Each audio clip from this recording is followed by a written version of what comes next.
please silence your cell phones, hold all sidebar conversations to a minimum, and we're going to get started with Between the Slides in 3, 2, 1.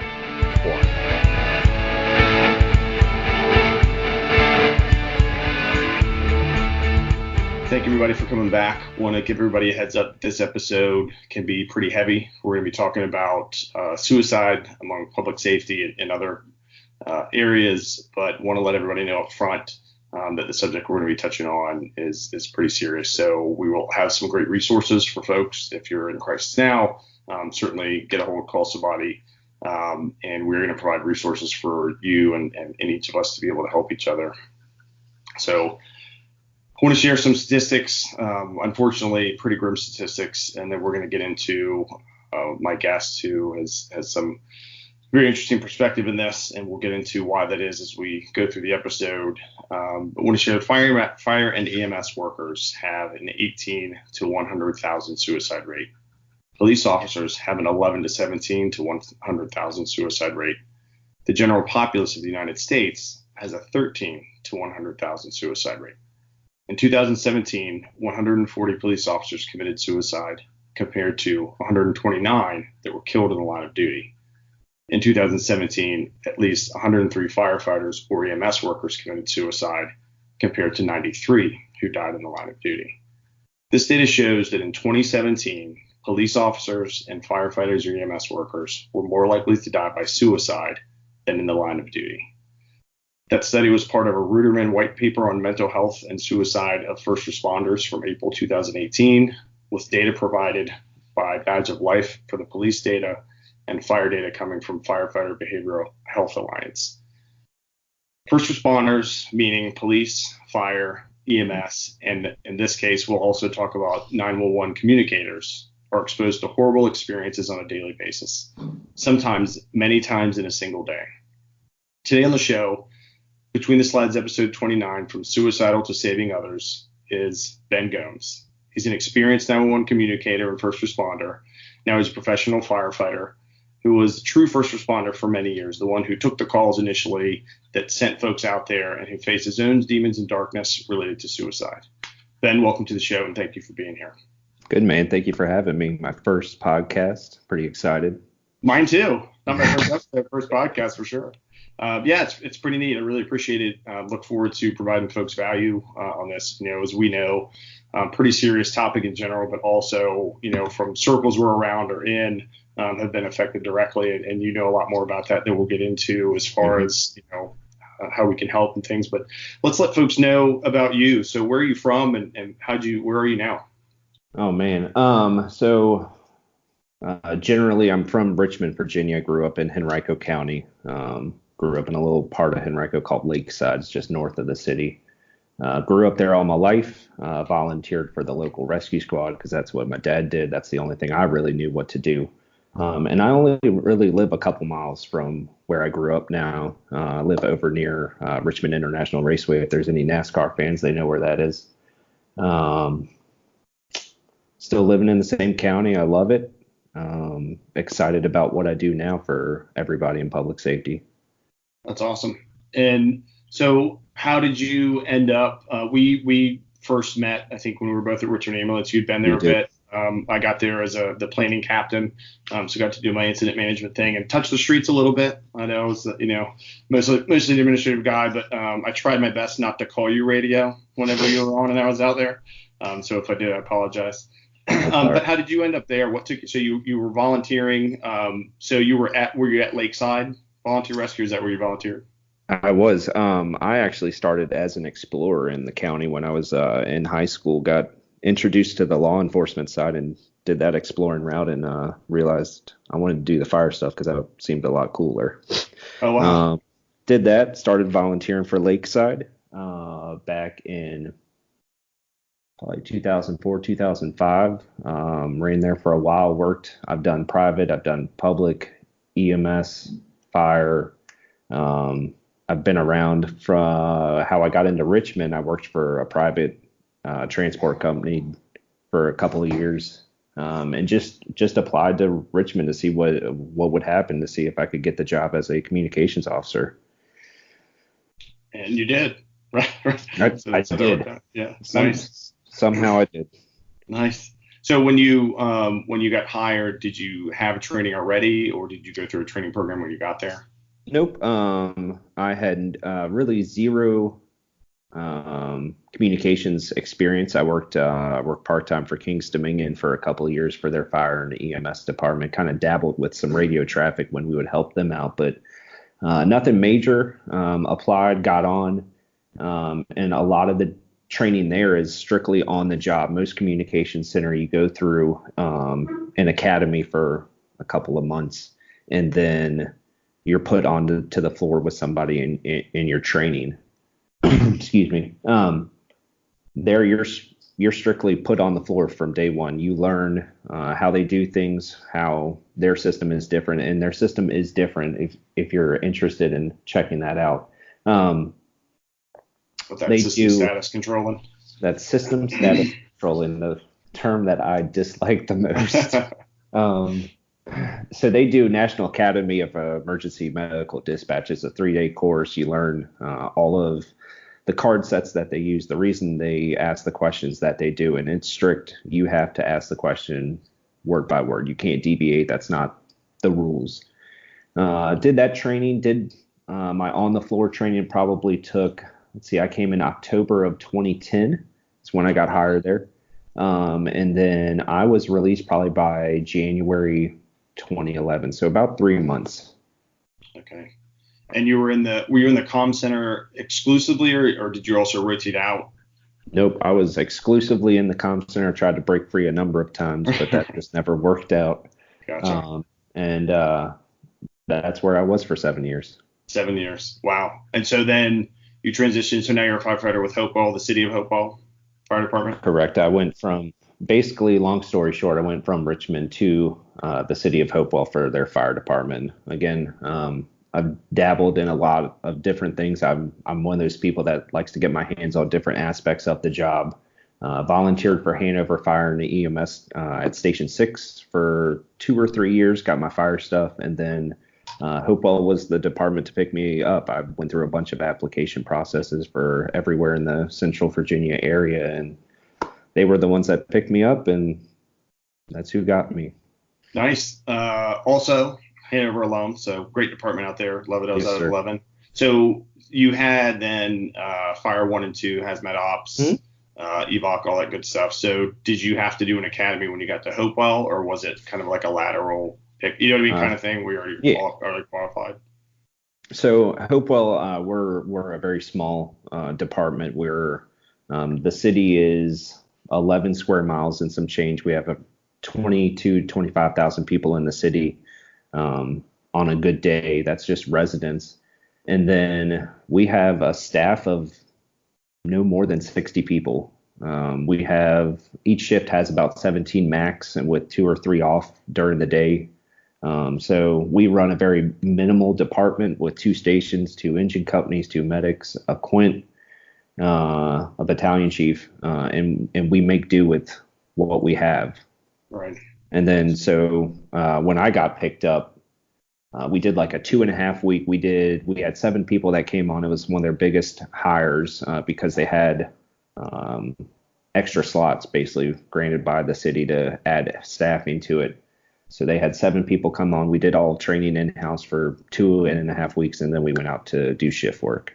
Oh, wow. And so since you already had experience on the street and on the comm side of it, then was it not an easy, because it's not an easy gig, obviously, but the transition wasn't, I would imagine, as stark as if you'd never been on the street. Did you find that or no? No, it wasn't too bad. One of my things was when I was working in communications is I always worked a field job, either part-time or volunteering or something, because one, I didn't want to lose my patient care skills. That's a big thing, because sitting in a seat, you're just going to lose that. And then always wanted to better myself. And actually, a funny story is I worked for medical transport for part-time, and one of their 911 contracts was the rescue squad in Hopewell. So I knew a little bit about Hopewell for about 3 years almost, and worked down there. Okay. So that kind of probably gave me a little bump.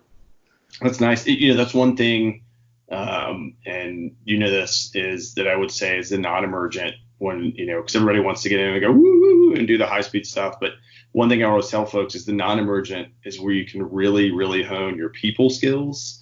Assessment for sure. Like if you're not taking advantage of being able to do a thorough assessment when, it's not getting crazy, so to speak. Mm-hmm. But that was always a challenge because everybody wants the big, sexy traumas or whatever. So they actually get one and they're like, oh, that's not on TV anymore. But yeah, that sounds like a good experience. So, and you've been there how long now in Hopewell? I'll be there 2 years in July. So a couple of weeks, actually, probably 2 weeks from what we're recording now. Cool.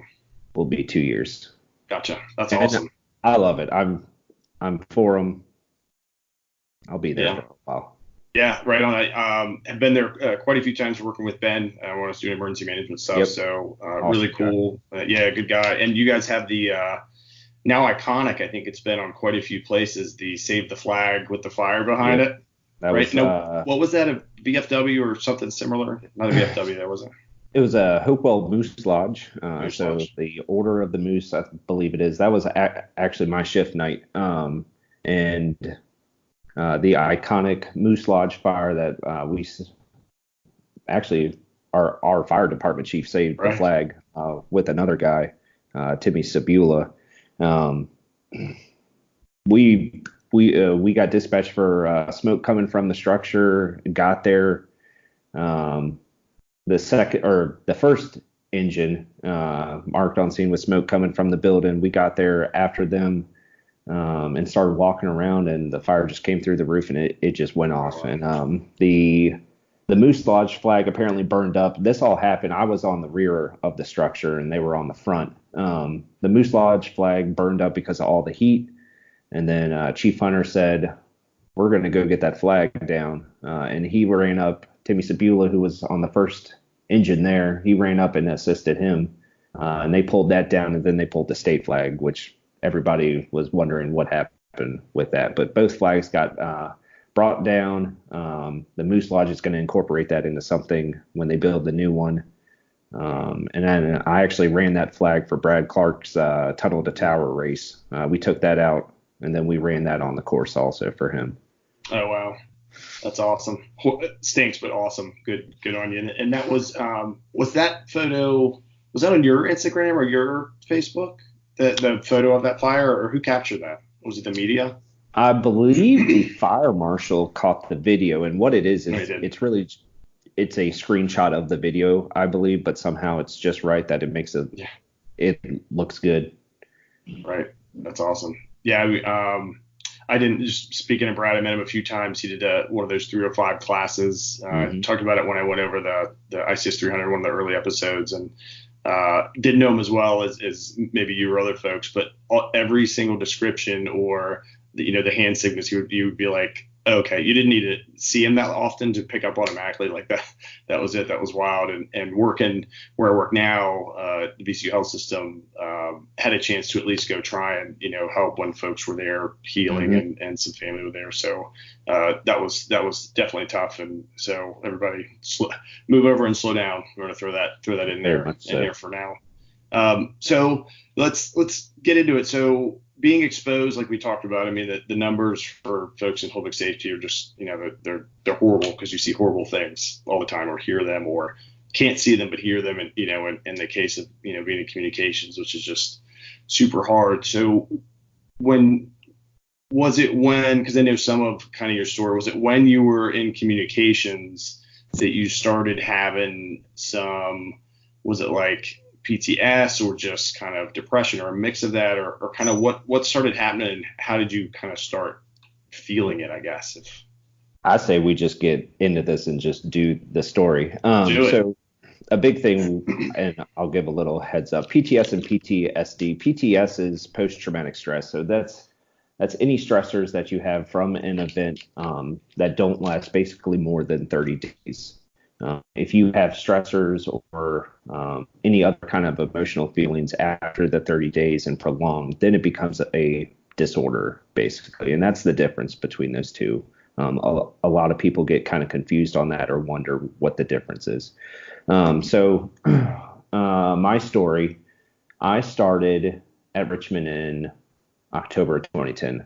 Like I said, went through the training, got cleared in January. And September 17th of 2011, we answered a phone call in the early morning hours for a male that had shot himself in the parking lot. And it came in as a gas station. It came in as the corner of Malvern and Broad. And a little confusing about that is it's right on the county and city line for Richmond and Henrico. So we were trying to figure out if it was our call, if it was Henrico's call. Long story short, we figured that out. We only received one 911 call for it, and the girl that sat next to me on night shift picked it up first. I listened in because we had actually had a similar case maybe a week or two before that, and about how to quote unquote code the call, which in National Academy terms is to figure out how to assign it the right nature problem. Anyways, listening in on the phone call, this lady identifies her as a paramedic, and one of the coworkers has shot himself in the parking lot of the ambulance company that they work for. Come to find out, I worked part-time for medical transport, and that is the corner where medical transport's Richmond base was. And so I knew who was calling it in. I recognized the voice, and just sitting there remembering listening to that call, that's just hard enough. Fast forward a couple hours, the supervisor comes back, or let's rewind. We sent crews out. They staged, waited for police to clear the scene because unfortunately the county and city line actually runs through that parking lot. Anyways, crews went out, confirmed a male had died, and I gave a radio time at 0455. That's the time that we always have to give, or there is a time that we always have to give for a death. The supervisor came back a little while later and was explaining it. He said, a male and a female had come back from going out the night before. They had an argument in the parking lot. They were boyfriend, girlfriend. She was trying to leave, and he said that he had said, don't leave, I'm going to shoot myself, don't leave. And unfortunately, the gun went off. Him explaining that to me, identifying that it was boyfriend, girlfriend, they left the car there, I instantly knew the male, knew who shot himself, and that was Jameson Graypowell, Jamie for short. Jamie was one of my friends who we went to high school together. He was a year behind me. He also volunteered for Henrico Volunteer Rescue Squad in the same county that I volunteered for, and I had just worked part-time with him on an ambulance probably a week or two before this incident. So that really, that struck home. And I believe once I found all that out, I got up, I left my console, and I walked outside, tried to call a number of friends. Of course, this is 5 a.m. Nobody is picking their phone up. And I finally called my wife, who was working night shift at one of the hospitals, and just laid out what happened. And I just a haze of everything just going on. Went home, didn't sleep the whole day. People were texting me. People knew where I worked. People knew I knew him. And inundated. Yeah. I would like to take a moment and say this also. And this is for his mom, who I'm very close with. Not always, but when she needs me or I need her for something, especially for this situation, hold off on your Facebook posts. Hold on for changing pictures. There's a number of people who are for this now. Hold off on all of that, because a lot of the incidents that we've had lately are also spouses are finding out beforehand, before notification. And unfortunately, that's how his family found out. Oh, man. It was not even like 2 hours afterwards. People were posting stuff and tagging. Just hold off a day or two. It's not necessary. We're all grieving in some aspect. but there's a small community of us that are very against that, and we try to watch out for people because we are such a tight, close group that we do find out details before the news finds out, but that also, you don't know who's been notified, so hold off on that. So went to a debriefing. Pretty sure ODIMSA had followed that up or set it up. Excuse me. Quote unquote EMS Alliance. debriefing. Yeah. Quote unquote debriefing because none of us in that room were associated with the incident per se.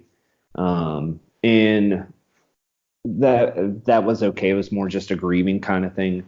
And then went back to work. Went back immediately back to the same console, back to work to do the same job for 12 hours. Right away, same day, you mean? Right away, basically same day. So 36 hours awake. Okay. And then I'll rewind real quick. I will give a shout out to my supervisor at the time. He did ask if I was okay. And I gave him the usual shit answer. I hate to say that. Right. I don't know if that's allowed, but the bullshit answer of, yeah, I'm fine. I'm cool. We can change our rating when we upload it. It's fine. Yeah, cool. Put that big E. But I mean, that's what I knew to say. I knew to tell people, hey, I'm fine. It's cool. I'll take care of it. Front, nothing's wrong. Yeah. So we'll skip about 5 years. Sitting in the same console, same room. I was on night shift for a number of years, switched to days because of family and just other things. It's hard.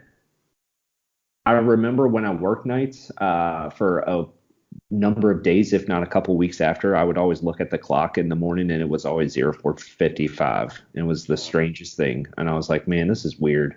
Right. And then that was probably my biggest stressor. There were other things that led on to it. And I mean, you add on top of being a communications officer, we are only expected, our life expectancy of on the job is only 2 years before you up and quit and go somewhere else to figure something out. So if you think about it, I've been there 7 years. I was either doing something right or I was doing something wrong. Again, it's 2 years before you're out of it and you're done with it. Like the business entirely? For the most part, yeah.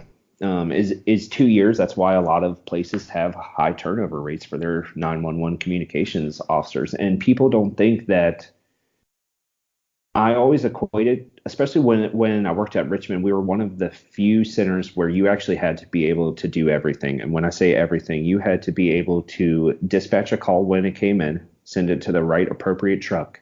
You had to field that 911 call. You had to talk to that caller and figure out what was going on. And then you also had to keep your radio up to date with whatever crews were saying. And you had to talk to two different people and also multitask like nobody's business.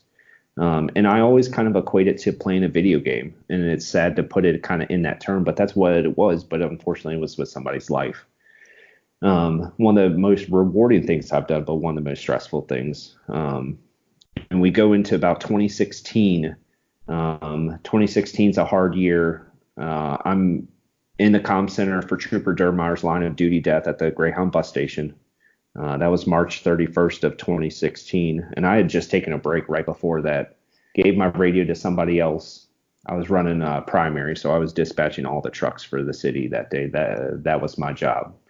Went outside, took a break, came back in, and not even 3 minutes into the incident, I'm walking onto the floor, and the girl is like, "You need to come take this radio right now. I do not want it." And I was like, "What is going on? Like, it can't be that bad. I just stepped out."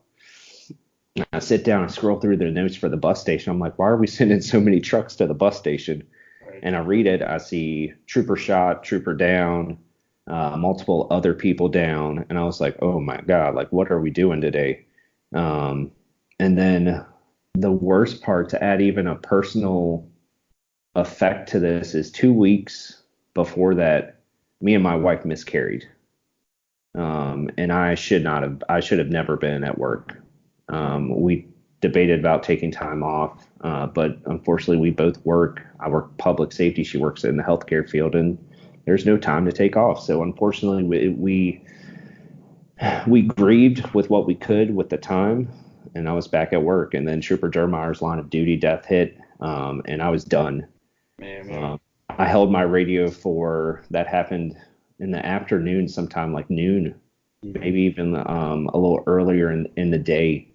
And I held my radio until 6 p.m. until night shift came in. Night shift came in earlier, so it might have been before that. But the supervisor for nights was like, "You need to go home." And I was like, "No, I'm fine." Again. And she was like, "No, like go home. We'll take care of your time." So I appreciated that. And even another shout out to Jamie's mom. Jamie's mom found out we were talking about everything that happened before that line of duty death. And she was like, "Hey, here's my address for my beach house down in the Outer Banks. You and your family just take a couple days, go get away." And that's what we did. Friday, Saturday, Sunday, we ducked out. Nobody knew. And we just took some time for ourselves. So big shout out to her for that. 2016 is also a big year. Not only that incident for Trooper Dermeyer's line of duty death, but I had some problems with my supervisor that I worked for at Richmond. And this is nothing against Richmond Ambulance Authority. This is nothing against them. But there were things that I just did not agree on. And I started questioning and calling out certain situations, certain issues. And then I felt like it was having a potential negative effect on me. And what they knew that one of my goals was to get back into the field, either at Richmond or somewhere else. So I was in Hanover's Volunteer Fire Academy at the time for the year 2016. And we were finishing up in December of 2016. And just one day during December, I woke up. I started plotting my own suicide. I started planning it out. I have the means. I can figure out a way to just go and be gone, and nobody finds me until whoever finds me later on. But I knew that wasn't the way. I already have one friend that has killed himself. I have a family. I'm doing one of the best careers in the world. There's no reason for this. There's a reason why I feel this way. And I reached out to Shannon Daniel at Richmond Ambulance Authority. She was a close friend. And I believe I've told her this, but I've actually tried to step in numerous times to her office before. But she was always busy or something was going on. And I was like, all right, well, this is just not the day for it. And finally, I stepped into her office and I said, hey, I shut the door and I said, hey, I'm having some dark feelings. I don't know where I am, but I want to potentially end my life. And she made sure that I was safe, that I wasn't going to act on anything, and got me to a psychologist at VCU that offered her services for us for any time that they needed it. Went and saw her. It was about a week or two, which is normal. The sad part of mental health is there's no quick getting in to see somebody. So when saw her, she was like, you definitely have PTSD. There's no doubt about it. And she put me through a therapy called it's EMDR. It's eye movement desensitization and reprocessing. And that's a lot of words. And really, if you Google it, it is the most hippie thing. They wave a hand or a light in front of your eyes. And what it is PTSD is, if we really want to delve into this even more, PTSD is your brain is basically not processed everything, and you haven't gone through the 7 steps of grieving. There's 7 steps or processes to grieving an event, and it doesn't have to be a work-related event. It can be a death of a loved one. It can be anything, but your body has to process that. And EMDR helps you focus on that event that you're having trouble with, and you actually go through the steps of processing and grieving, and your mind it's almost like a Control-Alt-Delete, but you still have that feeling, you still have that situation in your mind, but you handle it a lot better, if that makes sense. Is it something about the light and the movements that just hits different parts of the brain that are also affected by the traumatic experiences? It's the light in the hand, or the light or the hand. It depends on the person who does it. Okay.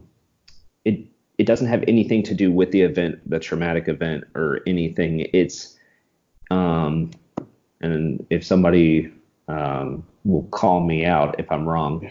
Um, it is your brain has something to focus on, but your brain is also able to re-jog that memory and actually go through its emotions that it needs to do. That's why sleep is such a big part of our downtime. But we work in a job where our sleep is interrupted. Your sleep every day is part of a process that your brain goes through to actually go through all the events that you encountered that day, processes it, and then puts it away.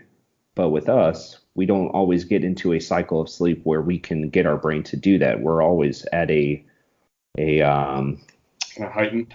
yeah, we're always ready to go. So our body can't fully relax. So our brain holds on to that stuff and can't process it. That makes sense. So it forces you or allows you, I guess force is kind of negative, but allows you to process the event when you didn't, when you suppressed it, when you went past it, when you're like, Yep. hey, back to duty. And so what is that like then? So the psychiatrist or psychologist, you said? Oh, I always say One of the difference. two, right? I know the difference Experts is chime in. one prescribes and one doesn't, but But essentially then they help you process yep. through it. I think we did like 2 or 3 days of that.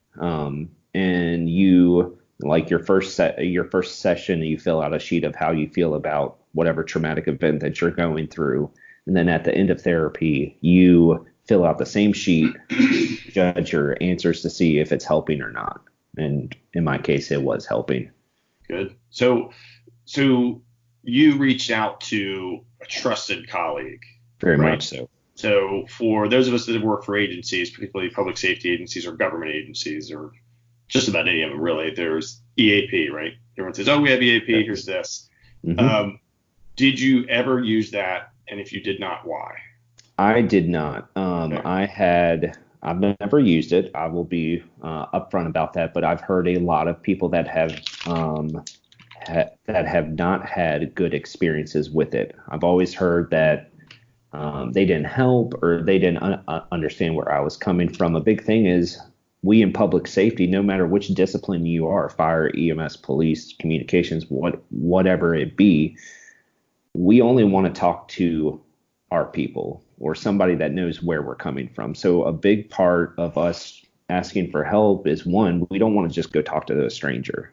That's one of the hardest things because that person can't relate to us.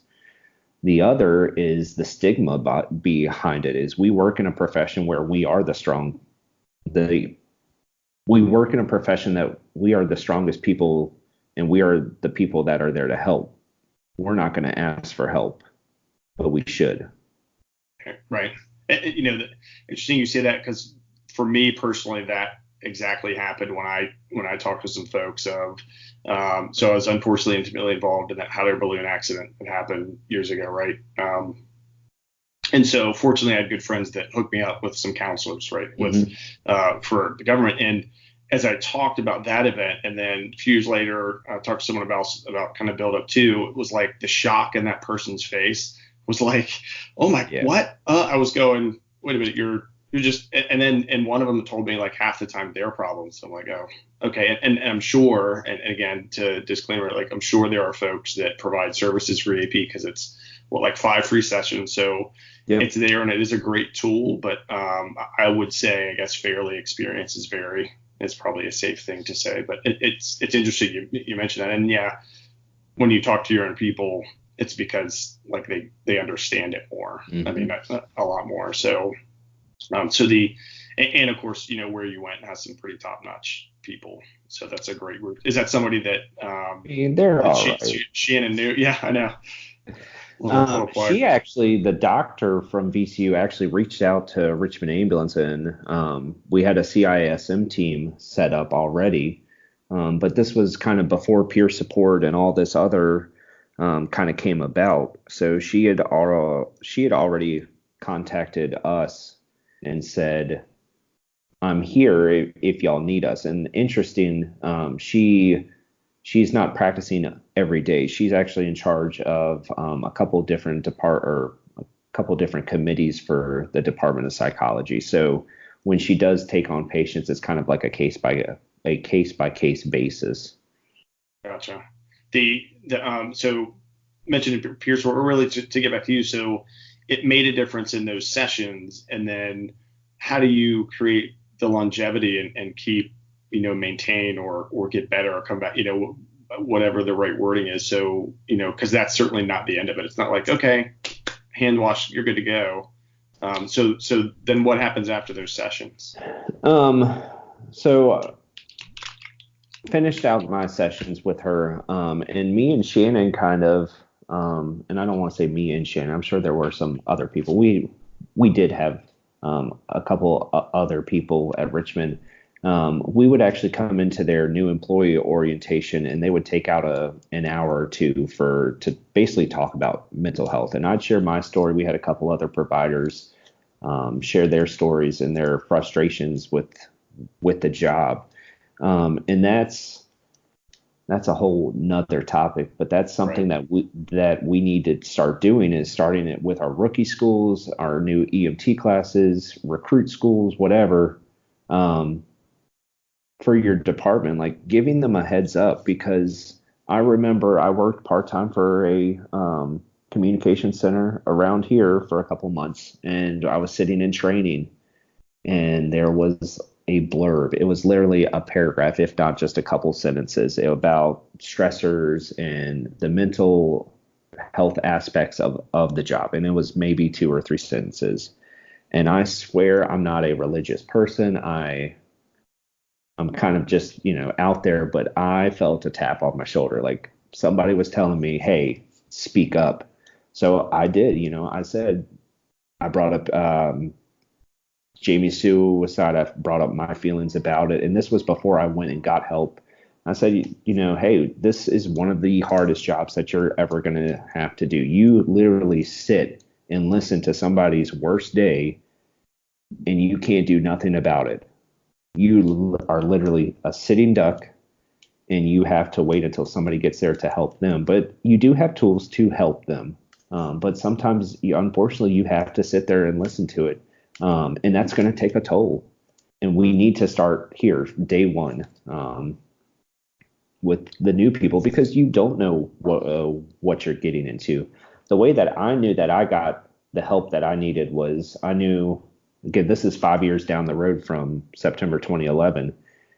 The following September, after I finally got help, I realized I was 5 days into the month, and I realized that it was the month of September. And years past, every day of September was just dreadful for me. I did not want to be around for September. It was just it was long and dragged out. But September 5th hit, and I was like, I didn't even realize we're into September. So I knew that it was working. And of course, each September 17th that comes around is still hard, but it's not as bad as the prior ones. Right. So you kind of get to that, as they say, new normal, or it starts to come back to the kind of baseline, so to speak. It is. And it's not one of those like, oh my God, I'm healed, I'm good to go.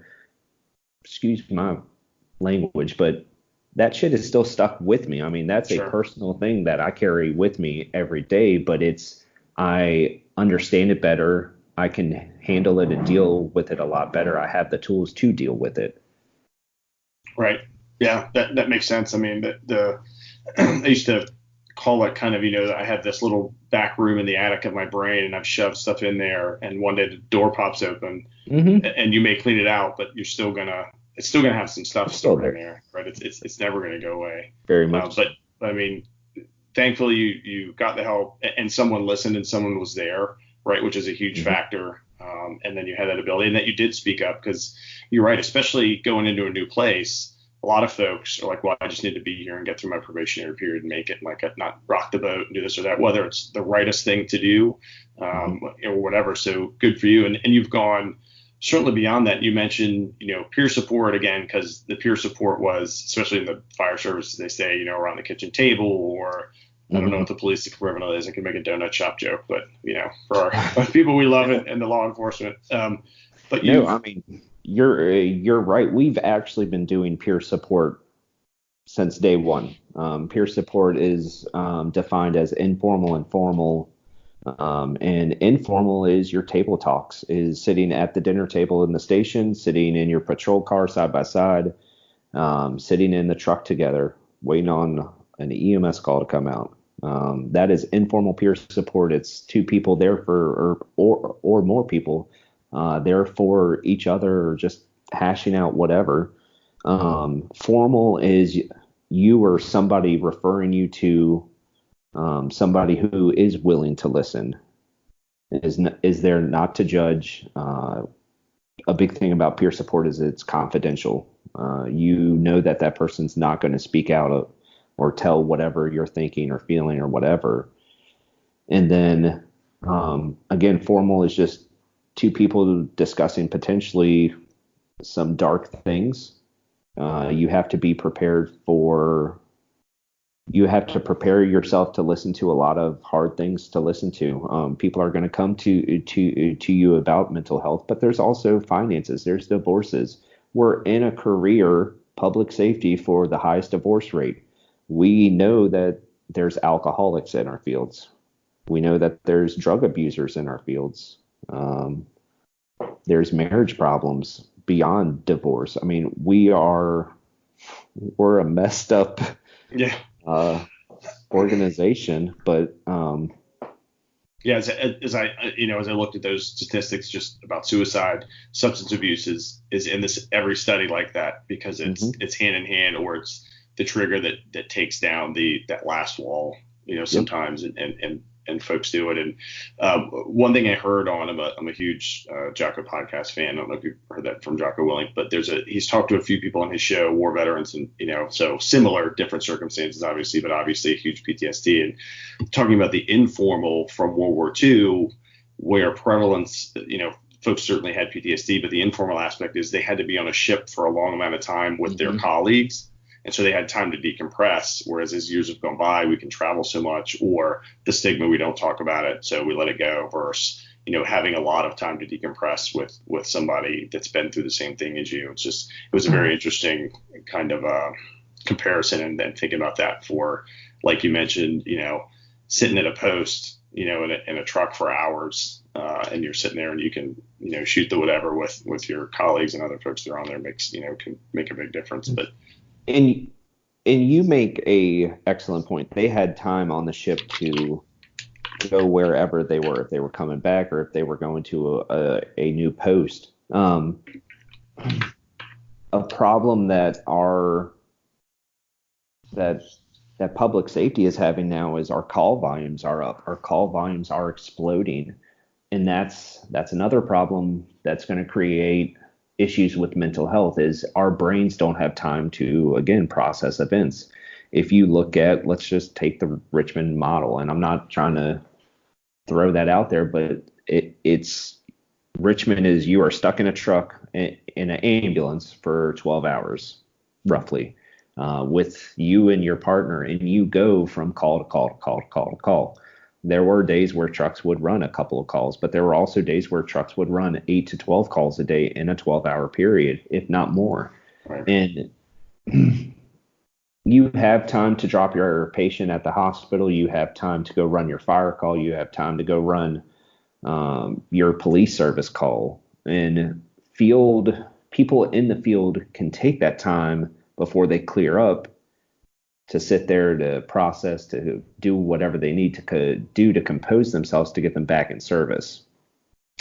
A big problem with communications is you're tethered. You are legitimately tethered to your console. And once you're done with one phone call, that phone is still ringing. And I can assure you that phone is still ringing. And that's a problem, because you you have to pick the phone up. You can't just walk away and be like, oh man, I'm going to go take a break. No, you can't do that. You Right. have to take that phone call. And once the phones slow down, you can step up and walk away. But no matter what, communications or a person in the field is, we don't have the time to process the heavy calls that we're going on because we're going from call to call to call to call. So to your point, in a day in the city of Richmond, highest was it per capita call volume, I think, right, in the U.S. So super busy system. However that math works out. I don't remember how we like touted ourselves, Right. but I mean, if you look at it, it's 64 square miles is the city of Richmond. We would have 12 to 18 trucks on during the day sometimes. And I mean, it's a busy system, and there'd be people who would just run the whole shift. And one of my friends, Tarsha Robinson, she was one of the people that would speak during new employee orientation, and she suffered a breakdown basically because of the call volumes that she was getting. She was getting the crappiest calls, and I'll be the one to say it, because when we talk about this in lectures and stuff, she always says Ben would send me on the calls, and it was true. I would send her on a call, and I'd text her. I'd be like, I am so sorry. I don't know why you keep getting shafted with this, but it always seemed like when we worked together, I would send her on the worst calls. And there are providers. We all know people who get the shitty calls every time. But that's just another factor. So how many calls do you think you pretty much deal with a day? Tough recollection question, but just I think day shift we reference. used to average between 30 and 60, and Wow. and that's per person. That's processing calls. And day shift we would usually run. I'm just going to take a shot in the dark. At least around 120 calls a day during day shift. That's a lot. If somebody wants to try to fix my numbers, that's fine, because I'm just trying to remember. No, I mean, just thinking about in one shift dealing with that many phone calls, like you said, just even the simple math is crazy to try and figure out. Is there anything that that you tried that didn't work, or other folks tried that didn't work? For like healing? Yeah, healing and de-stressing, just kind of generally. Excuse me. Shannon would always tell me, go meditate or work on your deep breathing, like breathing exercises. And I was like, I can't sit in a room for like 5 to 10 minutes, like in silence or music or something. I'm like, I have to be up. And I actually found that working out is the best thing. Just like you, we need that hour or two a day to just work out. And that's in 2016, that was one of my failing factors, I'd call it. I was I was trying to get on with the fire department or go somewhere with to get back into the field, and I joined a local group in Richmond called SEAL Team Physical Training, and it was Nice. outside workouts, an hour in the morning, intense, no matter what the weather. And I started that earlier in the year, been through it, and December hit and it was cold, and I was like, I'm not working out in 20-degree weather. I can't do this. So I had stopped for a couple of weeks working out, and that was probably one of my big failing factors for myself, because now within the last year, religiously, at least on my days off, me and my wife are in the gym an hour or two a day. Nice. And I remember last week or two, somebody contacted me, wanted me to come talk to them, or at least call them. And I was like, hey, man, I just pulled into the gym. I was like, I need this. And I told him later, I would have called you, but 9 a.m. in the morning for at least an hour, if not two, that's my time. I'll check my phone if need be, but that's my time to just zone out. I don't think about work. I don't think about anything. It's me and my music that I'm listening to and pushing weight.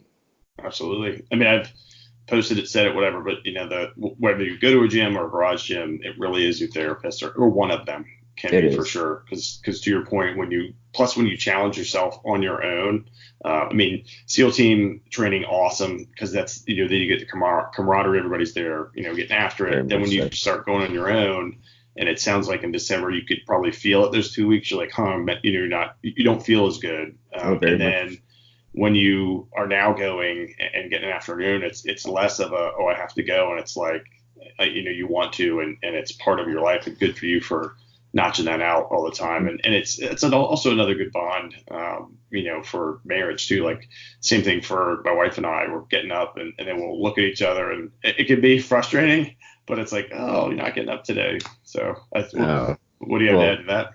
Props to y'all for that marriage, because me and my wife tried working out together, and we're too competitive, and one tries to pick on the other's form. It's usually her picking on me about my form or what I'm doing. So when we walk in the gym, we drop our kids and we split. And that is also our time for alone time, because we enjoy working out, but we do not work out well together. And I apologize if you're listening also.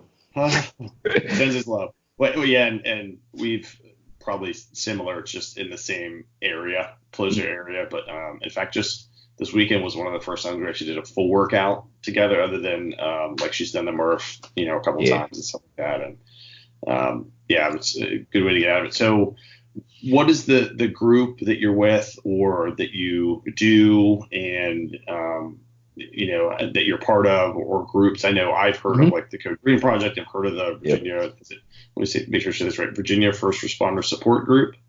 Close. Say it wrong. Close. It's Virginia First Responder Support Services. So I hooked up with them about a year ago, a little over a year ago. I approached, when I went to Hopewell, Chief Hunter had already been friends with Shannon, and they worked together for Shannon's doctorate for psychology, or one of her papers, closely. So he kind of knew my background and what I was passionate about. And I approached them and I said, hey, this group I just stumbled upon, they want to provide a 2-day peer support class, and I'd like to go check it out. I think it'd be something I know that I'm interested in. Hopewell at the time had no CISM team or peer support or anything like that for potentially after bad calls. So luckily they were gracious enough to send me, went to the training, and Virginia First Responder Support Services was started by Ben and Sarah Thompson. Ben is a career firefighter with the City of Harrisonburg Fire Department. He's been there for over 10 years, over 20 years in fire and EMS throughout the area up there. Sarah, his wife, is their clinical director. So she's licensed professional counselor. She's certified through the National Certified Counselor Board, or however that is. And if you're listening, I apologize if I messed that up. Awesome couple. They stumbled upon that group basically because she was doing a paper and found out that there's really no big support services or groups out there for public safety. And the ones that are out there, it's not as personal, maybe, I guess is the best way to put it. So long story short, Virginia First Responders there to provide mental health and emotional support services to any and all first responders throughout the state, or no matter really where you are. What we do, and they've been gracious enough. I work with John Gannon, also out of Chesterfield Fire and EMS. We're regional coordinators for the central part of the state. We have people up north in the state of Virginia. We have people out west. And we're trying to get the word out about them. A big thing is if you're having trouble dealing with a call, dealing with personal issues, whatever it may be, we're there to lend an ear. And it's not just us. There's a whole list on their website, which I'm sure we will include in the links below for the podcast. There's people all throughout the state. We're slowly growing. But a big thing is you contact them either through a form on their website, or there's a phone number listed on the website to call. And within 24 hours, somebody's going to give you a call back. That's a big thing that we do. And another big thing is within 72 hours, we're going to meet you in person. We're going to come out and talk to you, just to make it more personal, to listen better. And that's what a lot of people need, is just somebody to listen, somebody that they can trust, that they can go to. And then we also offer a 2-day peer support class, which basically will give you training in active listening skills and how to set up your own peer support team, or I guess peer support team. Yeah.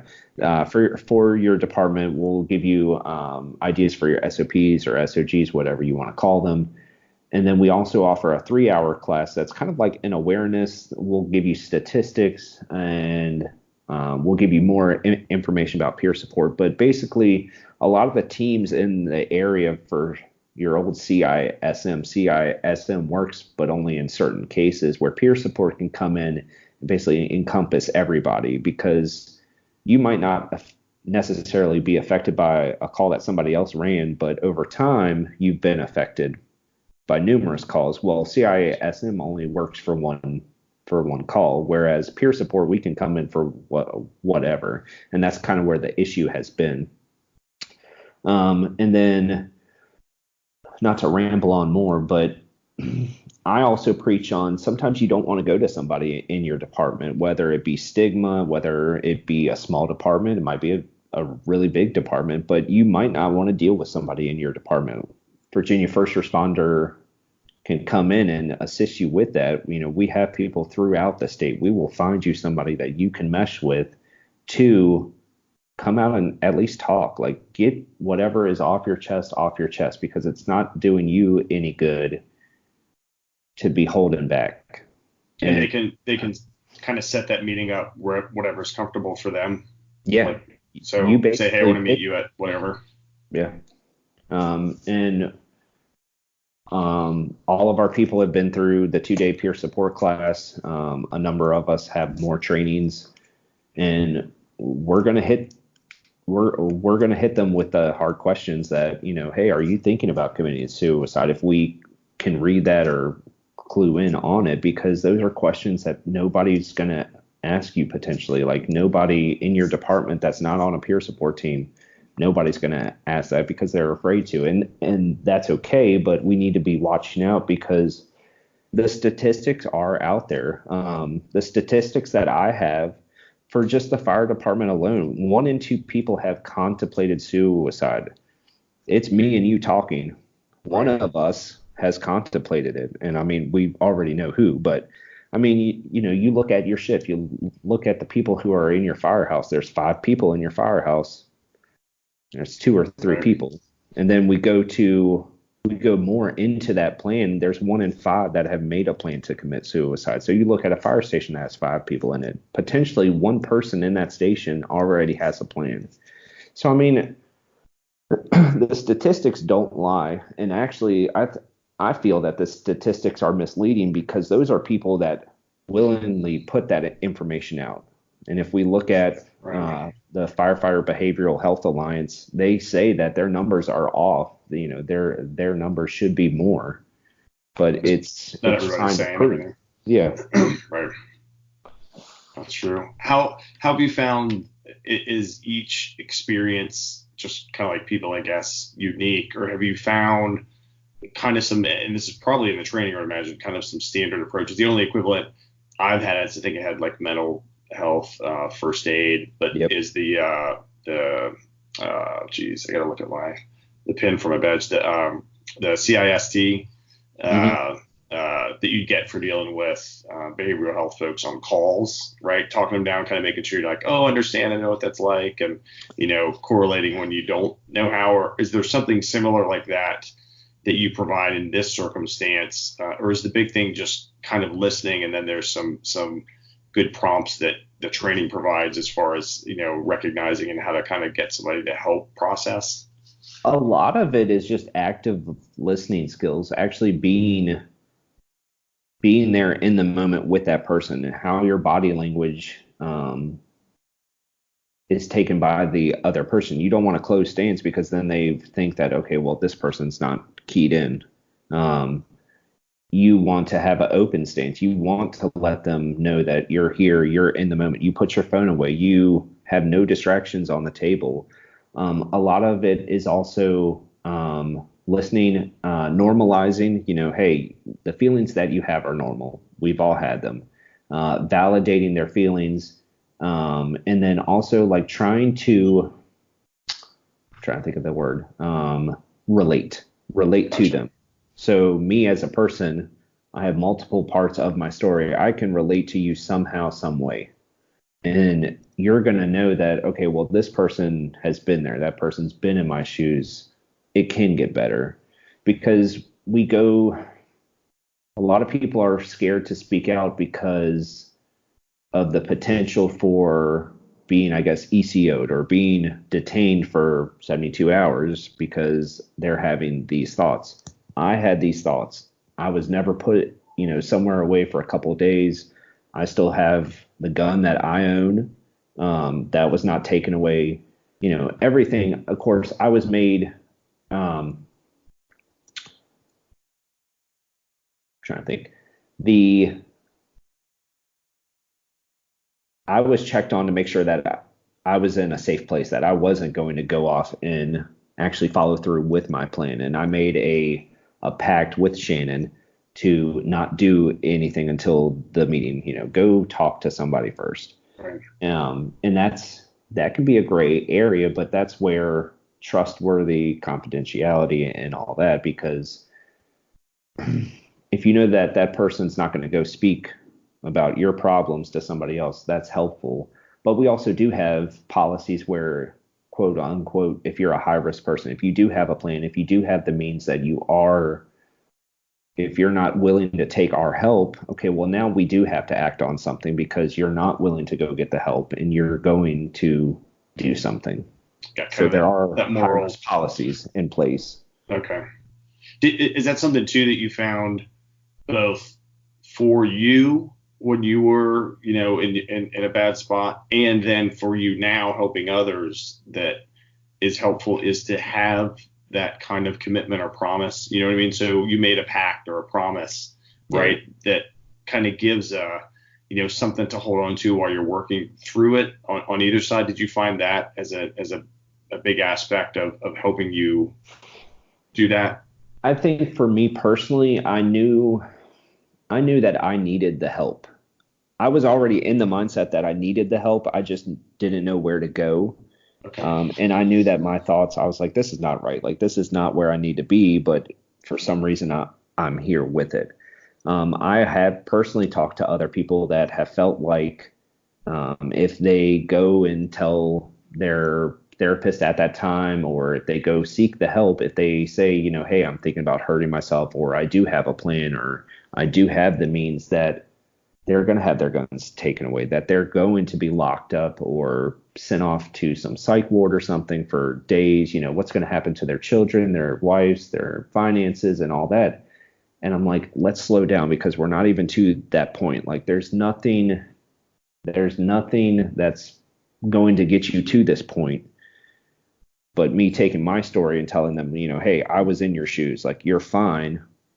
I've been there. I've been there with numerous people. I've been there with people at my table in my kitchen of my house. And they just need that reassurance that, they're going to be okay. And then you make a pact together that, hey, let's go get the help. And if need be, if you feel that you're unsafe with a weapon in the house, or if you are thinking about taking medications to try to kill yourself or whatever, hey, can we give that medication or that weapon to somebody else until you get to a better place? How do you coordinate that, right? So if it's someone it's a little easier because they can let you in their house, right? They can say, yeah, why don't you hold on to this for me? And if it's someone in a different part of the state, do you, and I totally get it. So when you have the moral obligation to act, if they're like right there, they're on the verge, do you ever give a heads up to, because it's a tough balance, I imagine, the confidentiality, right? But like services that could help with that, whether it's, I guess the first thing I think of was law enforcement, but really other mental health services in in their locality when you all are going out there for the higher risk folks? It could be a risky thing for Virginia First Responder Support Services. Ben and Sarah field every initial call, and if it's a high risk thing, Sarah will take the call, and she'll do her questioning on the mental health side and all that, and that's them. That's all on them. And a good example is I had a friend reach out to just me and was like, hey, I have a friend in the western part of the state. She wants to talk to somebody, but she doesn't want to talk to anyone around. Can she talk to you? And I was like, yeah, man, just send her my phone number. And long story short, she was in a bad place and she needed to get the help, but she was unwilling to go talk to somebody. And I was like, hey, I have these people in Harrisonburg. Let me give you your number to them and let them talk, because it was way beyond what I could handle. And that's what she needed. She needed to talk to somebody in the mental health field. She didn't need a peer support person. It was way beyond what we could handle. For me, if I was to go out and talk to somebody, that was, excuse me, that was thinking something like that. You need to tell somebody. You need to tell, hey, I'm going to meet up with a person. And what I would probably do, what I usually do is I tell my wife, like, hey, I'm going to go talk to somebody. We're going to be here for an hour. If you don't hear from me in an hour, like, my wife is already texting me. It's right, an hour into this, and she's like, hey, are you okay? Tell somebody that you're going to do this, because it could still be a danger to you, even though you're doing the best thing, right? We live in a crazy world. No matter if they're a coworker, if they're somebody in our public safety community, or just the general population, everybody's crazy to some degree.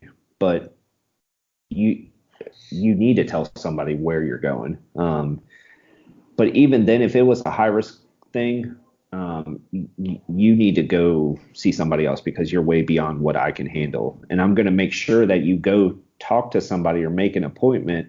And if you don't, then I'm going to find out where you are in the state, and then I'm going to send law enforcement out to you, probably something like that. But luckily, I haven't had to deal with that.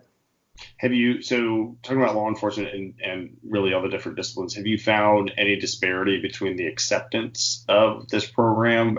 And by acceptance, I just mean, I guess really the kind of metric I'm thinking of is the training provided, right, to localities or departments, or both. I guess it could be that host and say, hey, we want that here. Have you had a good number of law enforcement folks also in the trainings and involved in the program? Do you have folks on the staff or that volunteer also? We have, in the city of Hopewell, the police department had actually already had a peer support program set up. And then I helped the fire department set up theirs. And it kind of seems, we call where Hopewell is the Tri-Cities area. It's more south of Richmond, and it's different localities. It's 4 or 5 localities within the area. And they all kind of have a similar system. There's actually a psychologist out of Colonial Heights who is one of the law enforcement psychologists for the area. Wow. He does a lot of the psychological interviewing and all that for the department. So he actually is a creator for the Virginia Peer Support Association. Okay. And they do a lot of legal aspects. They do trainings also, but they've actually gotten a couple bills passed through the government here in Virginia for like workers' comp and all that, for peer support or mental health, really, for the state, for us, for public safety. And that's huge, because public safety is not a hugely high-paying business to be in either. So I know for folks that say they do use EAP that runs out, then it's another obstacle barrier I've heard of is, okay, now I have to pay these co-pays, or my insurance doesn't cover it because I'm not in a position that has it. And so that's awesome to hear that legislation is out there and should be. And one thing I've seen too, which is, totally obviously relevant to your former career and other folks we know that are still doing communications, is more states now, or some states, I guess, are classifying communications folks as first responders officially. Mm-hmm. Even though for all the listeners, for those of us that work with communications folks and all the other disciplines, like we know that how we treat each other varies depending on that. But the official classification typically is police fire or police fire / EMS. And unless you're kind of in the know, dispatch folks and communicators aren't included in that kind of generally. But it's good to see at least a few states officially saying, hey, we're going to classify them, which then opens up the door for benefits, right, and for retirement and different things like that. So that's good to see. And hopefully, I don't know about Virginia if they are or not. I don't know. I don't think Virginia has passed. That's we talked before we went live recording, but there is a movement. It's called hashtag I am 911. It's started by a former communications officer, and he does a lot of talking on that, is to change it from a clerical job listing, I guess, or classification is a better word. A lot of communications officers are listed as a clerical or a secretary type of work. And again, studies and just data shows that it's not just sitting in front of a computer. Like, there are multiple aspects to it, and it does take a toll on you after a while. Absolutely. I mean, when you were saying that example, and I was fortunate to work with Shannon on a couple of projects, particularly the active threat, active shooter training stuff we did in the city. And one huge aspect of that, particularly for the folks who are going to deal with the surge of, when something horrible happens, and most folks see it on the news because they're all trying to get the shot of whatever's going down. But in the background, the just flood of calls from the real calls talking about the problem, everybody else that wants to report it, kind of like, posting and being the one to post it. And then the media, which is just hammering the same places because everybody wants the scoop, the ground truth, so to speak. And that level of stress and things. And I know that was a big factor you mentioned for Trooper Deermeyers, and that's something that we all talked about there too. But so you've made a ton of progress, both for yourself, for the Commonwealth, for folks in it, which is awesome. So thank you on behalf of you and everybody around you and the folks that you've helped. So let's say someone's listening now and they're in that spot, they're in that tough spot. What do you suggest for them to make progress? Like we've talked about, you, other people like you, processes there are is kind of going to talk to somebody you trust that's going to be confidential, getting professional help for sure. When it reaches a certain point, your colleagues can only help so much. And at some point, sometimes it's too much, like it's almost not fair, so to speak, even though, because they don't know what to say, right? I mean, unless you're trained in it. So what would you say to someone listening now that's in a tough spot?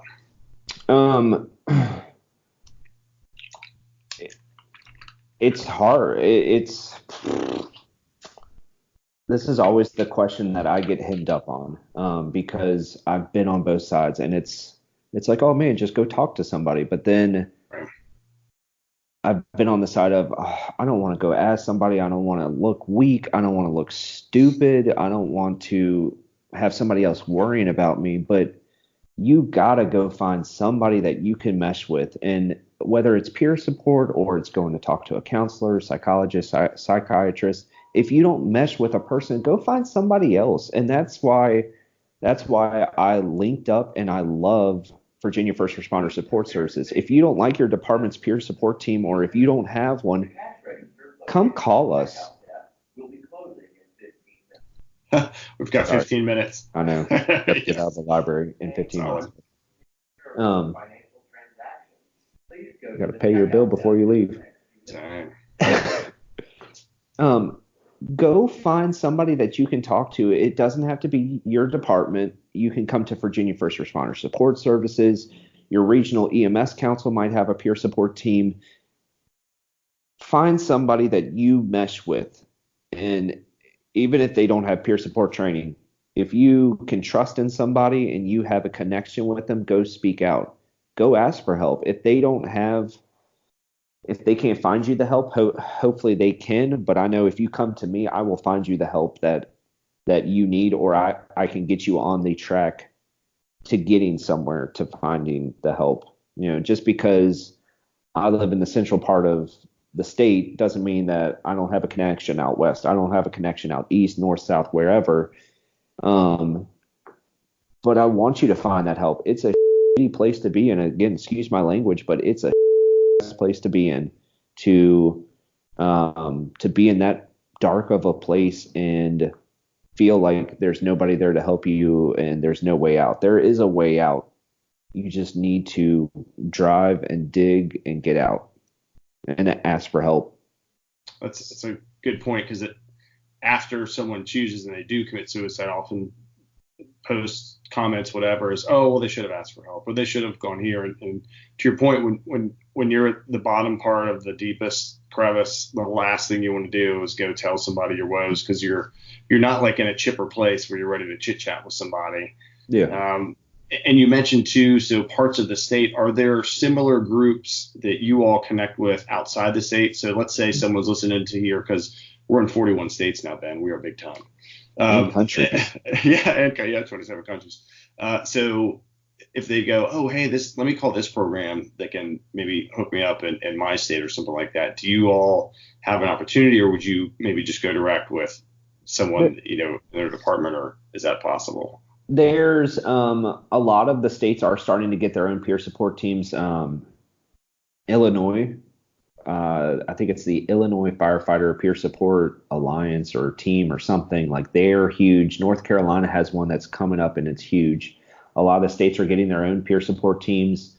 If you don't know where to start, and it kind of sounds silly, but reach out to your locality's mental health offices. That's a good place to start. You might not get the help that you need, but there might be somebody there that can assist you or point you in the direction that you need to start going in. And the further out you get, the more rural. There's not a lot of resources out there, unfortunately, and a lot of the hospitals are your go-to, and you might not want to do that, but contact somebody. Contact me. I don't care. Like, we'll put my phone number in this podcast, and just send me a text message. Give me a heads up that you're going to call me, and let's find you something, because I love to use Google. That's huge. Yeah, Google's a powerful tool. Well, I definitely don't want you to get the power turned off on you in the library that you're recording this in. What's coming up? I actually saw, it was probably on the Facebooks, one of the trainings coming up actually not far from here in near Harrisonburg. Yep. So Virginia First Responder just stumbled into some grant money, and usually they charge for their classes, and that just covers materials and whatnots. July 13th and 14th is one of their first free 2-day classes. Again, it's a 2-day class, but the class is free. And that'll get you the peer support training, get you active listening skills that you need to start talking to people. And again, this isn't just a class, hey, I got it, I'm good, I'm done. Like, there are more classes out there for you to go to. That's in Harrisonburg. It's at the Rockingham County Admin Building, which is in the city of Harrisonburg. Again, it's free. There will be at least 2 or 3 more by the end of the year that are free. If you want us to come out and talk to your department for a 3-hour class, we're more than willing. We have regional coordinators all over the state that are willing to put in time. It's all, again, we are strictly volunteer. There's nobody making money. All of our money goes to printing brochures, pamphlets, everything for classes and all that. There's nobody is making a dollar. I can assure you on that, because we're still working in public safety. All right. Makes sense. How can folks get in touch with you? You mentioned we can, I can certainly type stuff up when I do the show notes and put contacts in there, and I'll put all these organizations we talked about on the socials. How do they get a hold of you if they want to get a hold of you that way? Well, man, actually, funny story. My Instagram page is Don't Call Me Radio still.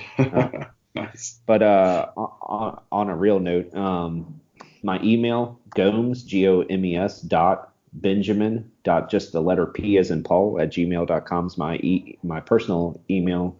You're more than free to send me an email, ask me questions. My phone number, 804-432-7901. Send me a text message. Let's link up. Let's talk, whatever.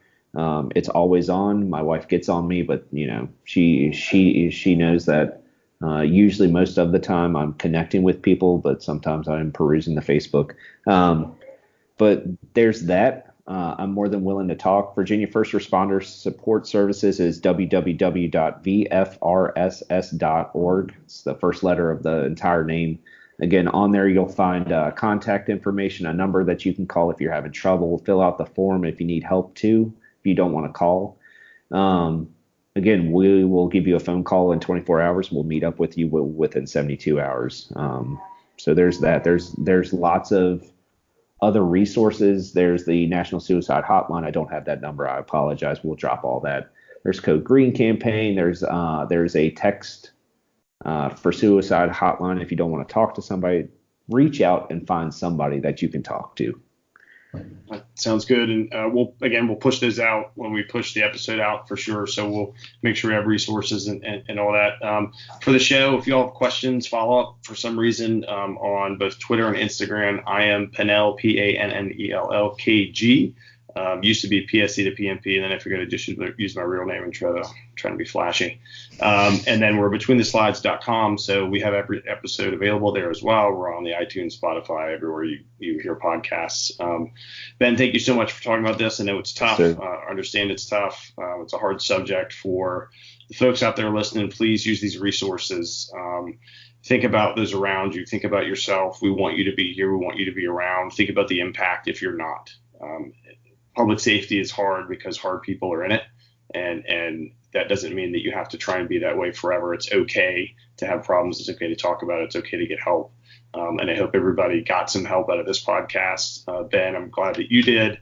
I'm glad you're doing what you do now. I really appreciate it. Thank you for coming on the show. Thank you for having me. No problem. Godspeed. Best to you. Good luck with the squabbles at the gym with your spouse. Thank you. But way to get after it. Maybe we'll see you get after it online in the morning.